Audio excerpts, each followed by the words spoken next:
देहरादून जिले की विकासनगर तहसील का नवाबगढ़ गांव इस समय यमुना नदी में अवैध खनन का सबसे बड़ा हॉट स्पॉट बन चुका है।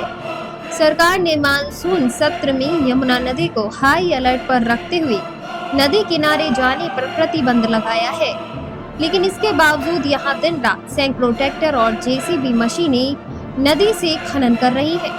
नतीजा उत्तराखंड सरकार को करोड़ों रुपए का राजस्व नुकसान हो रहा है।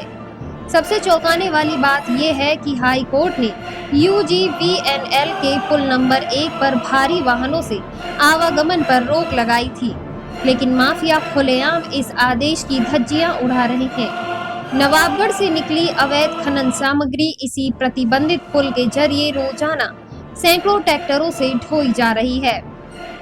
सूत्रों की माने तो ये अवैध खनन सामग्री डाक पत्थर तक यूजीवीएनएल की जमीन पर अवैध तरीके से जमा की जाती है और इसमें विभागीय अधिकारियों की मिलीभगत से मंथली वसूली का खेल चल रहा है।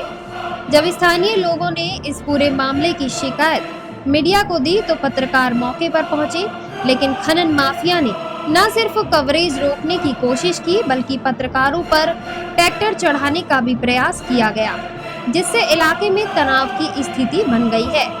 वैसे यह कोई पहली घटना नहीं है। खनन माफिया की गुंडागर्दी का इतिहास लंबा है।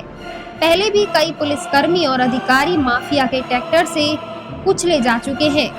यहां तक कि पूर्व एसपी देहात पर भी हमला हो चुका है। हाल ही में पत्रकारों पर हुए हमले की शिकायत विकासनगर पुलिस को दी गई, लेकिन माफिया के दबाव में मुकदमा दर्ज नहीं हुआ। उल्टा सूत्रों के अनुसार पत्रकारों से जबरदस्ती माफीनामा लिखवाकर मामला रफा दफा कर दिया गया। सबसे बड़ा सवाल है, आखिर माफिया इतने हौसले के साथ काम कैसे कर रहे हैं? सूत्र बताते हैं इनके पीछे सफेदपोश नेताओं का संरक्षण है। यही वजह है कि प्रशासन सख्त कार्यवाही करने से बच रहा है। ये स्थिति न सिर्फ यमुना नदी के पर्यावरण को बर्बाद कर रही है, बल्कि प्रदेश सरकार को भी करोड़ों का राजस्व नुकसान पहुंचा रही है। अब सवाल खड़ा होता है, क्या उत्तराखंड सरकार इस पर अंकुश लगाने के लिए ठोस कदम उठाएगी? क्या हाई कोर्ट के आदेशों का पालन होगा या फिर माफिया का दावा सच साबित होगा कि हमारे खिलाफ कोई कार्यवाही नहीं होगी? स्थानीय लोग और पर्यावरण प्रेमी प्रशासन से मांग कर रहे हैं कि अवैध खनन पर तत्काल रोक लगे, दोषियों पर कठोर कानूनी कार्यवाही हो और प्रभावी निगरानी तंत्र स्थापित किया जाए। अगर समय रहते कार्यवाही नहीं हुई तो इसका खामियाजा न सिर्फ यमुना नदी का भविष्य भुगतेगा, बल्कि उत्तराखंड सरकार की आय को कानून व्यवस्था भी।